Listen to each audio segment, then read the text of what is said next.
Hi students, in today's class we are going to discuss about steps involved in root nodule formation.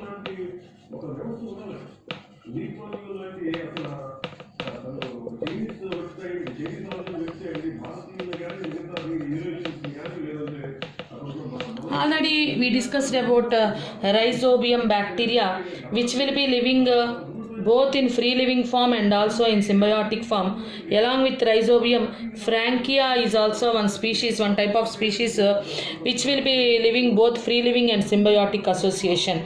And when they are in free living condition, they cannot fix the nitrogen because active nitrogenase enzyme will not be present in those organisms.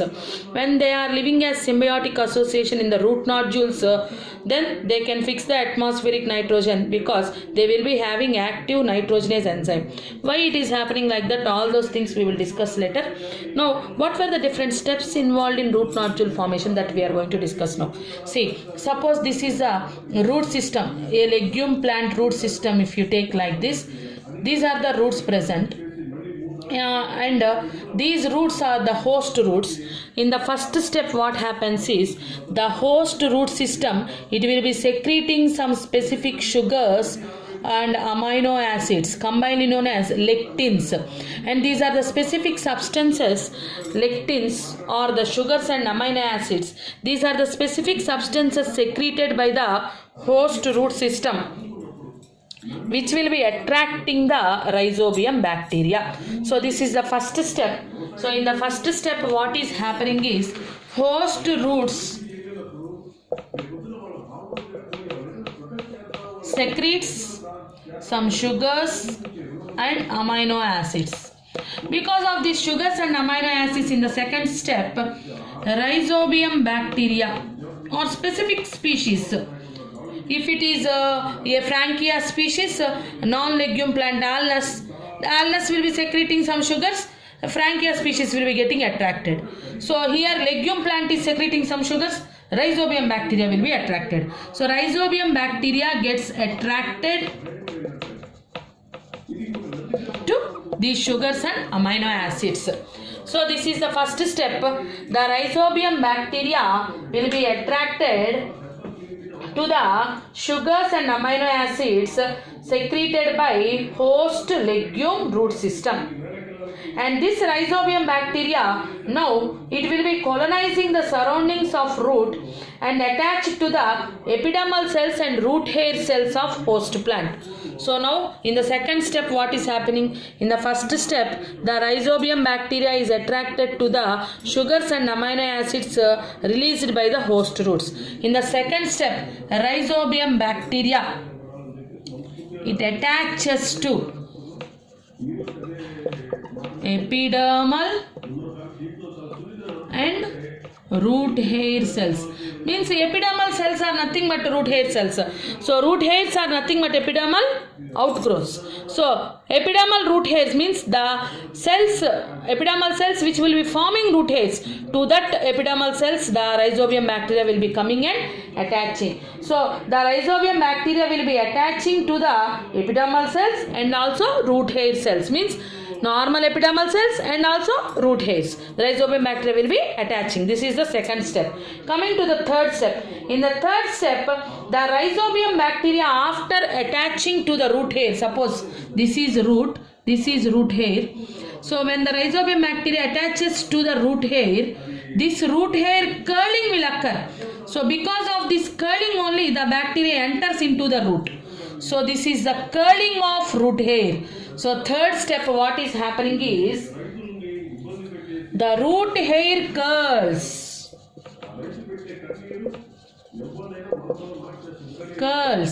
such that rhizobium bacteria enters into the root hair curls such that the rhizobium bacteria invade the root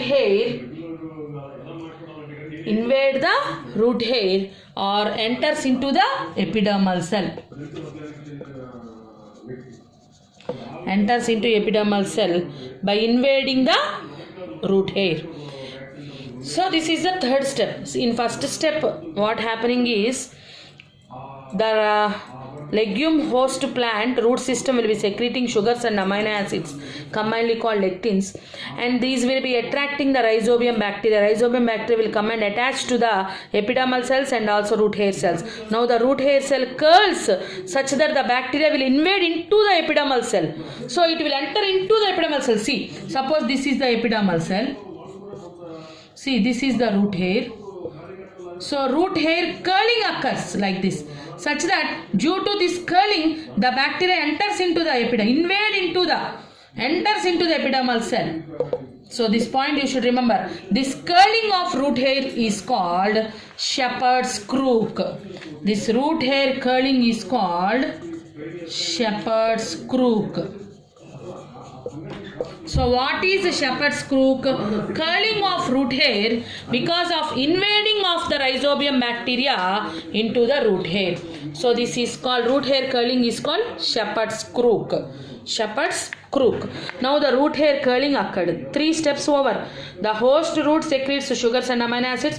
Rhizobium bacteria attracts to these sugars and it attaches to the epidermal cells and root hair cells. Now the root hair curling has occurred. Coming to the 4th step. So what will be the after root hair curling? 4th step. After root hair curling, what happens is, see, like this root hair will be curling and into the epidermal cell the bacteria enters. From the epidermal cell, the bacteria has to be taken up to cortical cells. So from epidermal cell, one plasma membrane invagination will be entering into the cortical cells. So up to cortical cells, this invagination will be continuing. So this is called infection thread. So this is called infection thread. Now what is happening is, this rhizobium bacteria is carried into the cortical cells through this infection thread. So I repeat, when the bacteria invades into the epidermal cell, the epidermal plasma membrane, it will be forming an invagination such that this invagination reaches up to the cortical cells. So through this invagination, this is called infection thread. Through this infection thread, the rhizobium bacteria enters and it reaches the cortical cells. That is the 4th step. Infection thread is formed which carries the bacteria into cortex. Next step, in the cortical cells, the bacteria is released into the cortical cells.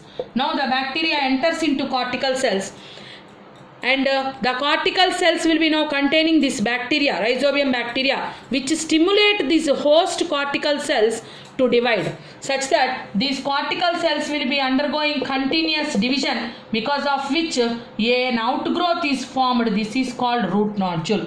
Now this root nodule will be maintaining a vascular supply such that xylem and phloem connections will be present to this root nodule, through which food water will be supplied to the root nodule. That is called vascular supply. That is the last step.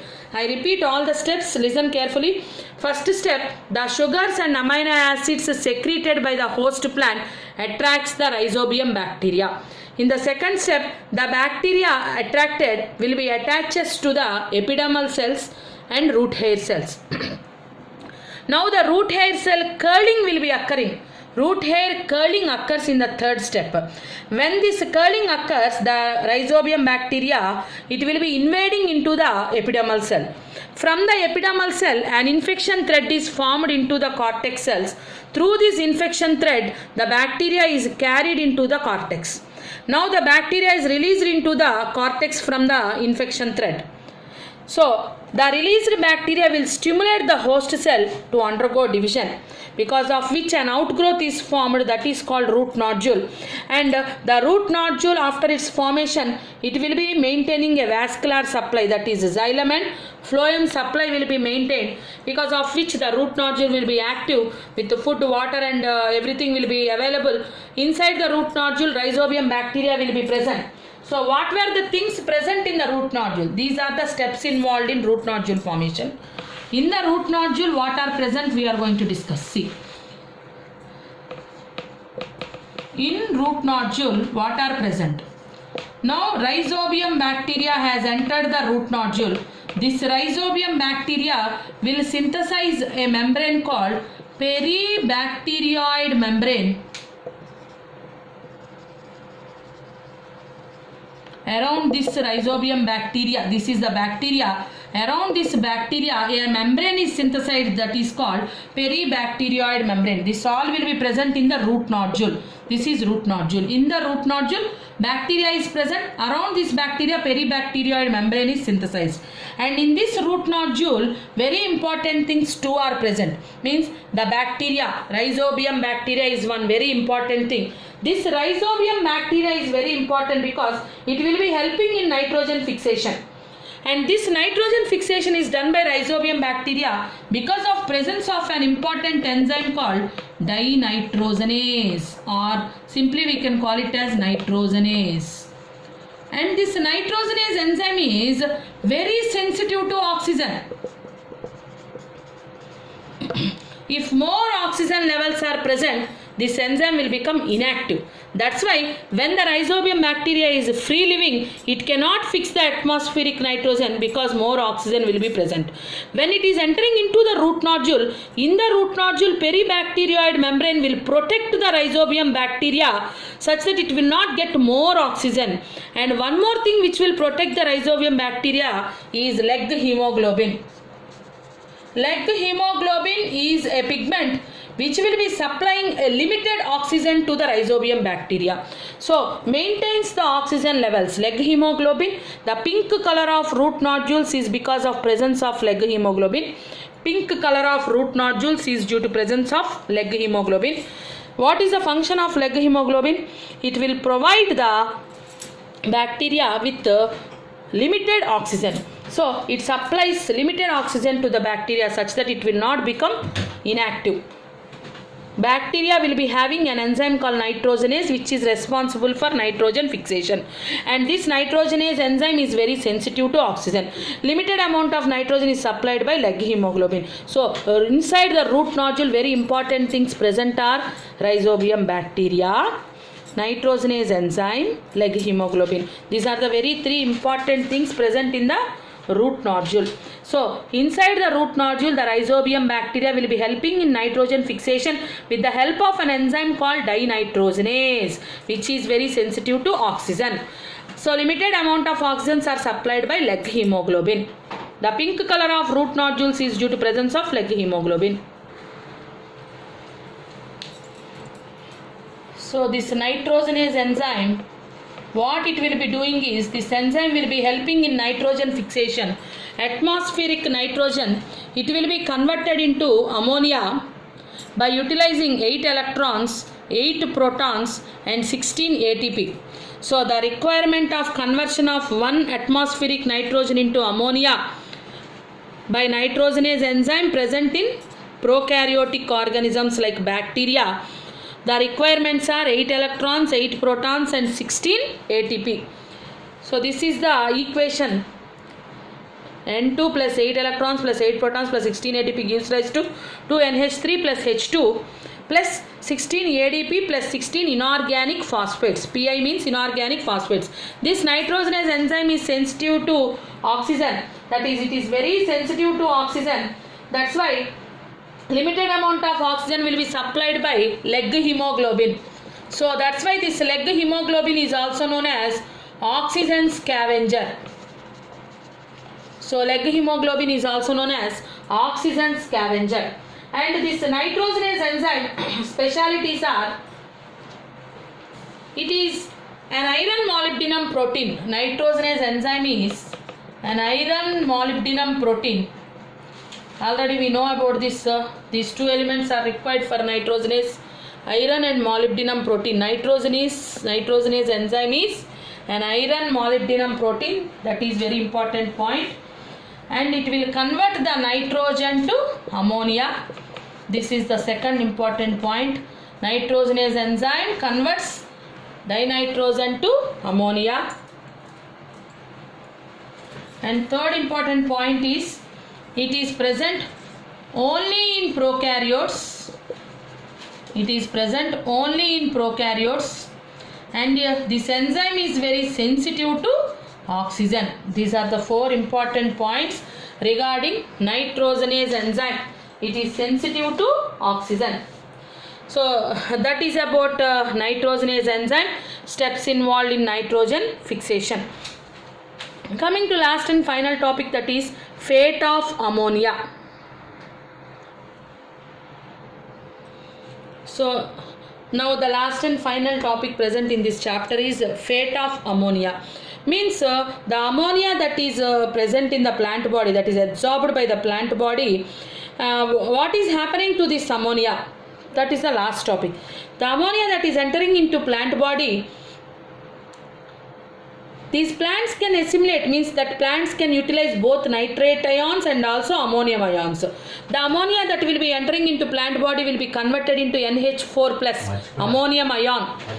By the addition of one proton, NH3 will be converted into NH4 plus. NH3 will be converted into NH4 plus. This is ammonium ion. So most of the plants can assimilate, means can utilize both ammonium ions and also nitrates.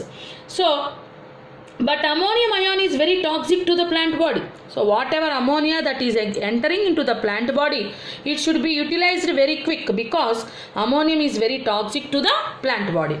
So inside the plant body, what is going to happen for this ammonia? That is coming under fate of ammonia. What is happening to the ammonia in the plant body? So the ammonia that is entering into plant body will be utilized in two ways. One is reductive amination, next one is transamination.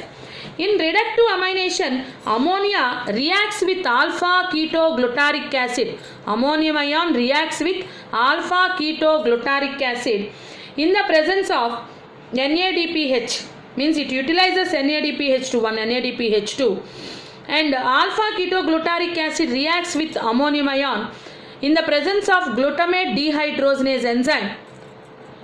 Glutamic acid is formed. Glutamate or glutamic acid plus H2O plus NADP is released. This is the equation. So first step that is happening in fate of ammonia is reductive amination. In reductive amination, alpha ketoglutaric acid reacts with ammonium ion in the presence of glutamate dehydrogenase and converts into glutamic acid. So alpha ketoglutaric acid plus ammonia, it is forming glutamic acid plus water plus NADP plus. This is the equation. This is first step, reductive amination. Coming to the second step, transamination. In transamination, the ammonia group will be, amino group will be transferred from amino acid to keto group of keto acid. So this is a transfer of amino group from amino acid to keto group of keto acid. Transfer of amino acid, transfer of amino group from amino acid to keto group of keto acid. Keto group of keto acid.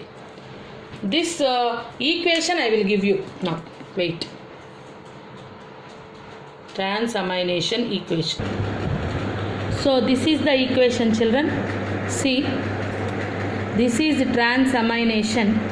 Here what is happening? See, this is amino donor, amino acid. This is amino acceptor, keto acid. So here keto group is present, here amino group is present. This is amino acid, this is keto acid. So here what is happening? Transfer of amino group from amino acid to keto acid. So here see, just this is R1 in amino acid, R2 in keto acid is there. Just you have to reverse it. Here R1 and here R2. See, like this. An organic acid is formed. This is converting into R1 organic acid. Amino acid R1 is converted to R2. So this is the equation. Just write down. Transfer of amino group from amino acid to keto group of keto acid. So we may not transfer all the groups. So we can in the equation you observe carefully. R1 has changed to R2. Amino donor has become organic acid. amino acceptor has become amino acid. So transfer of amino group from amino acid to keto acid. This is the equation you have to write down. And coming to two important amides, asparagine and glutamine. See, two important amides are present, asparagine and glutamine. They are formed from aspartic acid and glutamic acid. So amides are different, amino acids are different. See, amino acids, aspartic acid and glutamic acid, these are the two amino acids. By the addition of another amino group, amino acids will convert into amides. So by the addition of another amino group, aspartic acid has converted into asparagine, glutamic acid has converted into glutamine. These two are called amides. So the two most important amides are asparagine and glutamine, found in plants. They are the structural parts of proteins. They are formed from two amino acids, namely aspartic acid and glutamic acid respectively, by the addition of another amino group to each. Understand? So here what is happening, the hydroxyl part of acid is replaced by another amino group. OH group is replaced by amino group, such that amides are formed. Amides contain more nitrogen because here another amino group is added. So amides are containing more nitrogen in their amino acids. More nitrogen is present in amides when compared to amino acids. They are transported to other plants via xylem vessels. Amides are transported to other parts of plant body via xylem vessels. In addition, along with the transpiration stream, the nodules of some plants, example soybean, export the fixed nitrogen as urides. So already we completed about amides. Amides గురించి మాట్లాడేసుకున్నామమ్మా. amides గురించి మూడు points మాట్లాడుకోవాలి. amides two important amides గురించి మాట్లాడుకున్నాం, asparagine, glutamine. ఇవి amino యాసిడ్స్కి ఇంకో additional amino group add అవటం వలన ఫామ్ అవుతాయి. asparagine is formed from aspartic acid by addition of another amino group. Glutamine is formed from glutamic acid by the addition of another amino group. Hydroxyl groups are replaced by amino groups during this formation. So అమైడ్స్లో ఎక్కువ nitrogen content ఉంటుంది and ఇవి transport అయ్యేది xylem vessels ద్వారా అని చెప్పాడమ్మా. ఇంకో point ఏంటంటే, in addition along with the transpiration stream the nodules of some plants, అంటే సోయాబీన్ లాంటి కొన్ని ప్లాంట్స్ ట్రాన్స్పిరేషన్ స్ట్రీమ్ అంటే ఏంటి, ట్రాన్స్పిరేషన్ వల్ల వాటర్ పైకి మూవ్ అవుతూ ఉంటుంది కదా. కొన్ని ప్లాంట్స్లో అంట, ఎస్పెషలీ సోయాబీన్స్ లాంటి ప్లాంట్స్లో నైట్రోజన్ని యూరైడ్స్ రూపంలో ఎక్స్పోర్ట్ చేస్తాయి అంటమ్మా పైకి. రూట్ నాడ్యూల్స్లో నైట్రోజను ఫిక్స్ అవుతుంది. ఆ ఫిక్స్ అయిన నైట్రోజన్ యూరైడ్స్ రూపంలో ఫిక్స్ అయ్యి, ఏ రూపంలో, see here ureides, it is given spelling, see, urides. So in some plants like soybean, the ammonia is, see, the nitrogen is fixed in the root nodules in the form of urides. They are exported in the transpiration stream. Means water translocate అవుతుంది కదమ్మా, transpiration stream, transpiration జరగటం వల్ల xylem వెజల్స్లో water translocate అవుతుంది కదా. ఆ translocate అయ్యేటప్పుడు soybean లాంటి కొన్ని ప్లాంట్స్లో యూరైడ్స్ రూపంలో ట్రాన్స్లోకేషన్ జరుగుతుంది అన్నారు. ఈ పాయింట్ అండర్లైన్ చేసుకోండి. These compounds have a specific peculiarity, that is they have high nitrogen to carbon ratio. వీటిలో కార్బన్ కంటే కూడా నైట్రోజన్ ఎక్కువ ఉంటుంది. ఎవరెవరికి, అమైడ్స్కి అంతే, యూరైడ్స్కి అంతే, అది గుర్తుపెట్టుకోవాలి. అండ్ యూరైడ్స్లో మాత్రం నైట్రోజన్ టు కార్బన్ రేషియో ఎక్కువగా ఉంటుందని చెప్పాడు. మనం ఇందాక అమైడ్స్లో కంపారిటివ్గా నైట్రోజన్ ఎక్కువ ఉంటుందని చెప్పుకున్నాం. సో ఈ రెండు విషయాలు గుర్తుపెట్టుకోవాలి. ఇక్కడ లాస్ట్ పారాగ్రాఫ్ ఇది టెక్స్ట్ బుక్లో. సో ఇక్కడ మనకి యూరైడ్స్ గురించి, అమైడ్స్ గురించి చెప్పాడు. అమైడ్స్ ఏమో ఎక్స్ట్రా అమైనో గ్రూప్ యాడ్ అవటం వల్ల అమైనో యాసిడ్స్ నుంచి ఫామ్ అవుతాయి, అవి జైలం వెజల్స్ ద్వారా ట్రాన్స్పోర్ట్ అవుతాయి, వాటిలో ఎక్కువ నైట్రోజన్ ఉంటుంది అని చెప్పాడమ్మా. నెక్స్ట్ యూరైడ్స్ అనేవి ఏంటంటే కొన్ని ప్లాంట్స్లో ట్రాన్స్పిరేషన్ స్ట్రీమ్లో నాడ్యూల్స్ నుంచి, కొన్ని ప్లాంట్స్ యొక్క నాడ్యూల్స్ నుంచి, ఫర్ ఎగ్జాంపుల్ సోయాబీన్ లాంటి ప్లాంట్స్లో రూట్ నాడ్యూల్స్ నుంచి ట్రాన్స్లోకేషన్ జరిగేటప్పుడు ఆ ట్రాన్స్పిరేషన్ స్ట్రీమ్లో నైట్రోజన్ ఫిక్స్డ్ అయి ఉన్నది ఎలా అంట, యూరైడ్స్ రూపంలో అన్నాడు. ఈ యూరైడ్స్కి they will be having high nitrogen to carbon ratio అన్నారు. అంతేమ్మా, దీంతో మనం ఈ లెసన్ పూర్తిగా కంప్లీట్ చేసేసాం అన్నమాట. So with this we have completed the entire chapter transport in plants along with mineral nutrition. So these are some important 4 mark and 2 mark questions. These are the 4 mark questions, very important in this lesson. Steps involved in root nodule formation. See, this is the second question. How plants synthesize amino acids? Means whatever topic I discussed here is fate of ammonia. So plants ఎలా amino యాసిడ్స్ని synthesise చేసుకుంటాయి అంటే fate of ammonia చెప్పుకున్నామే లాస్ట్లో, ట్రాన్స్ amination, reductive amination అని చెప్పుకున్నాం కదా. ఆ reductive amination, transamination steps ఇక్కడ రాయాలి, ఈ క్వశ్చన్కి ఆన్సర్గా రాయాలి.